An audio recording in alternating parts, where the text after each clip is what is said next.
Hello বন্ধুরা, কেমন আছো সবাই? আশা করি সকলেই ভালো আছো। গ্রাম্য ভাষায় পোকা বাতাস নামে একটা বাতাস রয়েছে, যার ক্ষতিকর দিকগুলো হলো কোনো জায়গায় ভাজা পোড়া জিনিস খেয়ে গেলে তার মাথা ঘোরাবে, বমি বমি ভাব হবে, সারাদিন তার বমি আসতে থাকবে আর শরীর একেবারে নার্ভাস ফিল করবে। এমন অবস্থায় তাকে গ্রাম্য ভাষায় বলে পোকা বাতাস। তো আপনাদের শহর এলাকায় কি নামে চিনে থাকে অবশ্যই কমেন্ট বক্সে জানিয়ে দিবেন।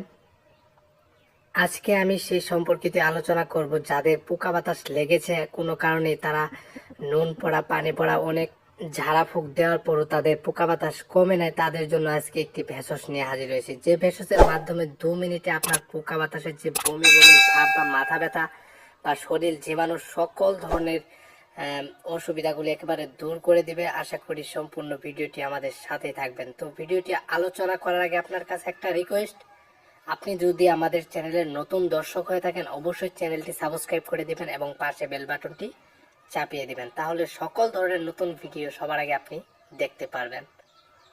রাস্তাঘাটে যাওয়ার ফলে কোনো কারণে সাপের যে একটা বিষাক্ত বাতাস ছুটে, এই বাতাসগুলা যার নাকে গিয়ে প্রবেশ করে তারই মূলত পোকা বাতাস হয়।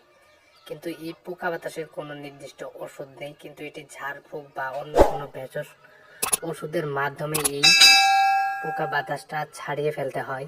তো তেমনি ভাবে আজকে আপনাদের সামনে একটা ভেষজ নিয়ে হাজির হয়েছি, যেটি হচ্ছে পান পাতা গাছ। তো পান পাতা গাছ সবাই আপনারা চিনে থাকবেন। আপনার এলাকায় কি গাছ, এইটা কি নামে চিনে থাকে অবশ্যই কমেন্ট বক্সে জানিয়ে দিবেন, তাহলে যারা চিনে না তাদের চিনতে খুব সহজ হবে।